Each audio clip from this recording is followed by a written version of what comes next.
ফিলিস্তিনিদের গাজা ভূখণ্ডে অবিরাম হামলা চালিয়ে যাচ্ছে ইসরায়েল। টানা ৯ মাসেরও বেশি সময় ধরে চালানো এই হামলায় এখন পর্যন্ত নিহত হয়েছে ৩৯,০০০-এরও বেশি ফিলিস্তিনি। বর্বর এই আগ্রাসনের জেরে ইসরায়েলের বিরুদ্ধে বিশ্বজুড়ে বাড়ছে ক্ষোভ।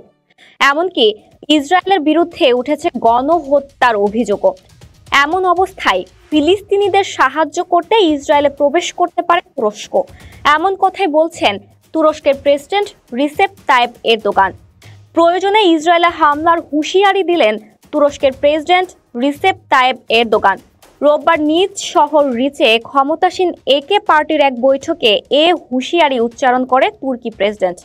তিনি জানান, লিবিয়া ও নাগোরানো কারাবাখে প্রবেশের মতো সিদ্ধান্ত নিতে পারেন ইসরায়েলের বেলায়ও, তবে কবে কি ধরনের প্রবেশের কথা বলেছেন তা স্পষ্ট করেননি। এরদোগান বলেন, আমাদের শক্তিশালী হতে হবে যাতে ইসরায়েল ফিলিস্তিনিদের সাথে এগুলো করতে না পারে। যেভাবে আমরা কারাবাখ কিংবা লিবিয়ায় প্রবেশ করেছি তাদের বেলায়ও একই পদক্ষেপ নিতে হবে, আর তা না করার কোনো কারণও নেই। আমাদের শক্তিশালী হতে হবে যাতে আমরা এমন পদক্ষেপ নিতে পারি। ফিলিস্তিনের প্রেসিডেন্ট মাহমুদ আব্বাসকে আলোচনায় আহ্বান জানিয়ে যথাযথ সাড়া পাননি বলেও জানান এরদোগান। তিনি বলেন, চেষ্টা অব্যাহত রাখবেন ভবিষ্যতেও।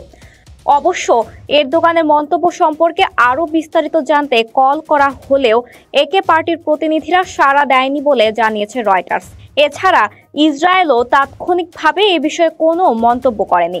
গাজায় ইসরায়েলের আগ্রাসনের বিরুদ্ধে শুরু থেকেই সোচ্চার তুর্কি প্রেসিডেন্ট। ২০২০ সালে লিবিয়ায় জাতিসংঘ সমর্থিত সরকারকে সহায়তায় সেনা পাঠিয়েছিল তুরস্ক।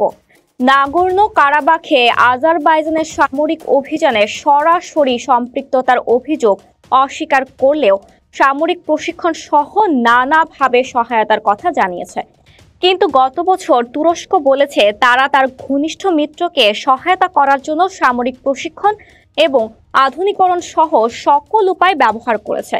রয়টার্স বলেছে, গাজায় ইসরায়েলের চলমান আগ্রাসনের শুরু থেকেই তীব্র সমালোচনা করে চলেছে প্রেসিডেন্ট এরদোগান। রোববার তার দেশের প্রতিরক্ষা শিল্পের প্রশংসা করে দেওয়া বক্তৃতার সময় এই যুদ্ধ নিয়ে আলোচনা শুরু করেন তিনি। এছাড়া গাজায় ইসরায়েলের প্রাণঘাতী হামলার পর প্রতিক্রিয়া দেখাতে ইসলামী বিশ্বের প্রতি আহ্বান জানিয়েছেন তুরস্কের প্রেসিডেন্ট রিসেপ তাইপ এরদোগান।